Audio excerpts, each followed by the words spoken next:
எடப்பாடி பழனிசாமி ஆட்சி காலத்தில் தினமும் சட்டம் ஒழுங்கு தொடர்பாக 100 சம்பவங்கள் நடைபெற்றது என திருவான்மையூரில் அமைச்சர் மா சுப்பிரமணியன் குற்றம் சாட்டியுள்ளார். சென்னை திருவான்மையூரில் உள்ள மேல்நிலைப் பள்ளியில் நடைபெற்ற கல்லூரி மாணவர்களுக்கு விலையில்லா மடிக்கணினி வழங்கும் நிகழ்ச்சியில் அமைச்சர் மா சுப்பிரமணியன் கலந்து கொண்டு மடிக்கணினி வழங்கினார். தொடர்ந்து செய்தியாளர்களிடம் போட்டித்திறன் கொண்ட மாணவ மாணவிகளை உருவாக்க இந்த திட்டம் அடித்தளமாக இருக்கும் என்று தெரிவித்த அவர், எடப்பாடி பழனிசாமி ஆட்சி காலத்தில் சட்டம் ஒழுங்கு தொடர்பாக தினசரி 100 சம்பவங்கள் நடைபெற்றது என்றும் தனிமனித பிரச்சினைகள் குறித்து காவல்துறையினர் விசாரணை மேற்கொண்டு வருவதாகவும் தெரிவித்தார். மேலும் பன்னோக்கு மருத்துவமனை பணியாளர்கள் தொடர் போராட்டம் குறித்து பேசிய அவர், தேர்தல் நெருங்கி வரும் நிலையில் தற்காலிக மற்றும் ஒப்பந்த பணியாளர்கள் பணி நிரந்தரம் கோரி போராட்டம் நடத்துவது ஃபேஷன் ஆகிவிட்டது என தெரிவித்தார். எடப்பாடி பழனிசாமி இருக்கும்போது நல்ல பாதுகாப்பு இருந்ததுங்கிறத நீங்களே நன்றாக உணர்வீர்கள். எடப்பாடி பழனிசாமி முதல்வராக இருந்த சமயத்தில் தான் இதுபோல் தினத்திற்கு 100 சம்பவங்கள் நடைபெற்றிருக்கிறது. அந்த 4 வருஷத்தில் ஒவ்வொரு நாளுமே நடைபெற்ற சம்பவங்களை, அது உங்களுடைய ஊடகங்களில் பத்திரிகைகளில் வந்த செய்திகளை மட்டுமே நான் பட்டியலிட்டு சொன்னால் அது ஒரு நாளைக்கு ஒரு 100 பக்கத்துக்கு புத்தகம் போட வேண்டியது இருக்கும். அதை விட்டுருங்க அவர் சொல்கிறத. ஆனால் இது மிக பெரிய அளவில் சட்டம் ஒழுங்கு இன்னைக்கு பாதுகாப்பாக இருக்கிறது. இந்த தனிமனித விரோதங்களினால் நடைபெறுகிற இந்த விஷயங்களை பொறுத்தவரை காவல்துறை ஒரு மிகப்பெரிய அளவில் ஒரு நடவடிக்கை எடுத்து தண்டித்துக் கொண்டிருக்கிறது. நம்ம ஆர்டிசி சொல்லியிருக்கிறாங்க. இப்போ அது சம்பந்தமா காவல்துறையினர் மாயாஜால வித்தை காட்டுவதில் திமுகவினர் வல்லவர்கள் என மதுரையில் எதிர்க்கட்சி துணைத் தலைவர் ஆர்.பி. உதயகுமார் விமர்சித்துள்ளார். மதுரை மாவட்டம் உச்சப்பட்டி கிராமத்தில் நடைபெற்ற எம்ஜிஆர் பிறந்தநாள் விழா பொதுக்கூட்டத்தில் முன்னாள் அமைச்சர் ஆர்.பி. உதயகுமார் கலந்து கொண்டார்.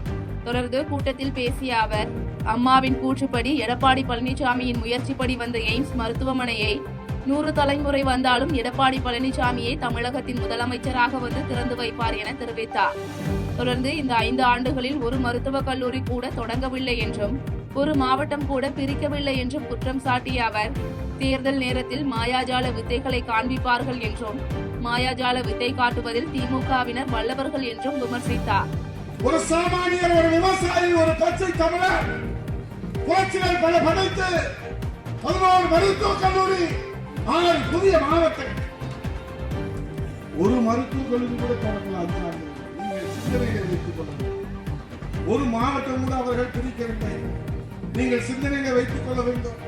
குடிமராமத்து திட்டம் இங்கே அண்மை தமிழ் நம்முடைய செல்வம் உள்ளிட்டோம். இப்படி என்னால் அடிக்கடிக்கு 2000 அம்மா கிளினிக் என்று என்னால் பட்டியலிட முடியும். பணியின் காரணமாக பட்டியலை சுருக்கிக் கொள்ளும். ஒசூர் அருகே அதிவேகமாக சென்ற டிப்பர் லாரி இருசக்கர வாகனம் மீது மோதி ஏற்பட்ட விபத்தில் இளைஞர் உயிரிழந்த சம்பவம் சோகத்தை ஏற்படுத்தியுள்ளது. கிருஷ்ணகிரி மாவட்டம் சூளகிரி அருகே அதிவேகமாக வந்த கிரஷர் லாரி இருசக்கர வாகனம் மீது மோதி விபத்து ஏற்பட்டது. இந்த விபத்தில் இருசக்கர வாகனத்தில் பயணித்த அஜித்குமார் என்ற இளைஞர் நிகழ்விடத்திலேயே உயிரிழந்த நிலையில் படுகாயமடைந்த 2 பேர் மருத்துவமனையில் அனுமதிக்கப்பட்டனர். இந்நிலையில் சப்படி பகுதியில் உள்ள கிரஷருக்கு தினந்தோறும் 100கணக்கான கனரக லாரிகள் அதிவேகமாக இயக்கப்படுவதை கண்டித்து அப்பகுதி மக்கள் சென்னை பெங்களூரு தேசிய நெடுஞ்சாலையில் உயிரிழந்த அஜித்குமாரின் உடலை வைத்து சாலை மறியலில் ஈடுபட்டனர். இந்த சாலை மறியல் காரணமாக போக்குவரத்து பாதிப்பு ஏற்பட்ட நிலையில் கிருஷ்ணகிரி மாவட்ட எஸ்பி தங்கத்துரை பேச்சுவார்த்தை நடத்தி உடலை மீட்டு ஒசூர் அரசு மருத்துவமனைக்கு அனுப்பி வைத்தார். கோவை பீளமேடு பகுதியில் ஓட்டுநரின் கட்டுப்பாட்டை இழந்த கார் மற்றொரு கார் மீது மோதி ஏற்பட்ட விபத்தில் ஒருவர் உயிரிழந்த நிலையில் 2 பேர் மருத்துவமனையில் அனுமதிக்கப்பட்டனர். கோவை மாவட்டம் மலுமிச்சம்பட்டி குருவாயூர் நகரைச் சேர்ந்த அந்தோணிபால் ரிச்சர்ட் என்பவர் தனது நண்பர்கள் கதிரேசன் மற்றும் ராஜ்கமல் ஆகியோருடன் காரில் பீளமேடு நோக்கி சென்று கொண்டிருந்தார். அப்போது பீளமேடு பகுதியில் உள்ள ஒரு அடுக்குமாடி குடியிருப்பு அருகே ஓட்டுநரின் கட்டுப்பாட்டை இழந்த கார் முன்னால் நின்று இருந்த கார் மீது மோதி விபத்து ஏற்பட்டது. இந்த விபத்தில் படுகாயமடைந்த அந்தோணிபால் ரிச்சர்ட், கதிரேசன் மற்றும் ராஜ்கமல் ஆகிய 3 பேரும் மருத்துவமனையில் அனுமதிக்கப்பட்ட நிலையில் அங்கு 3 பேரையும் பரிசோதித்த மருத்துவர் அந்தோணிபால் ரிச்சர்ட் உயிரிழந்து விட்டதாக தெரிவித்தார். தொடர்ந்து கதிரேசன் மற்றும் ராஜ்கமல் ஆகியோர் சிகிச்சை பெற்று வரும் நிலையில் காரில் மதுபாட்டில் இருப்பதும் காரில் பயணம் செய்தவர்கள் மதுபோதையில் இருந்ததாகவும் கூறப்படுகிறது. இந்நிலையில் விபத்து குறித்து கிழக்கு போக்குவரத்து புலனாய்வு பிரிவு போலீசார் வழக்கு பதிவு செய்து விசாரணை மேற்கொண்டு வருகின்றனர். இலவச மடிக்கணினிகள் மூலம் மாணவர்கள் இணையவழி கல்வியை எளிதாக அணுகலாம் என்று தாராபுரத்தில் அமைச்சர் கயல்விழி தெரிவித்தார்.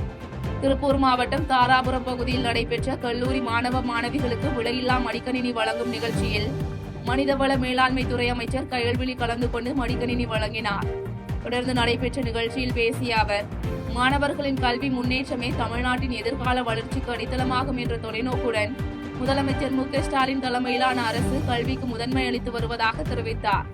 தொடர்ந்து இன்றைய காலகட்டத்தில் உயர்கல்வி, ஆன்லைன் வகுப்புகள், ஆராய்ச்சி, வேலைவாய்ப்பு தேர்வுகள், போட்டித் தேர்வுகள் என அனைத்திலும் கணினி அறிவு அவசியமாக உள்ளது என தெரிவித்த அவர், இந்த இலவச மடிக்கணினிகள் மூலம் மாணவர்கள் இணையவழி கல்வியை எளிதாக அணுகலாம் என்றும் அரசு வேலைக்கான தேர்வுகளுக்கு தயாராகலாம் என்றும் தெரிவித்தார். செய்திகளை உடனுக்குடன் தெரிந்து கொள்ள கீழ்க்கண்ட கேபிள் மற்றும் டிடிஎச் நெட்வொர்க்குகளில் எம்நாடு செய்தி தொலைக்காட்சியை காணுங்கள். பாதகம் செய்பவரை கண்டால் நாம் பயம் கொள்ளலாகாது பாப்பா. மோதி மிதித்து விடு பாப்பா, அவர் முகத்தில் உமிழ்ந்து விடு பாப்பா. அண்மை செய்திகளை உடனுக்குடன் தெரிந்து கொள்ள இணைந்திருங்கள் எம்நாடு தொலைக்காட்சியுடன்.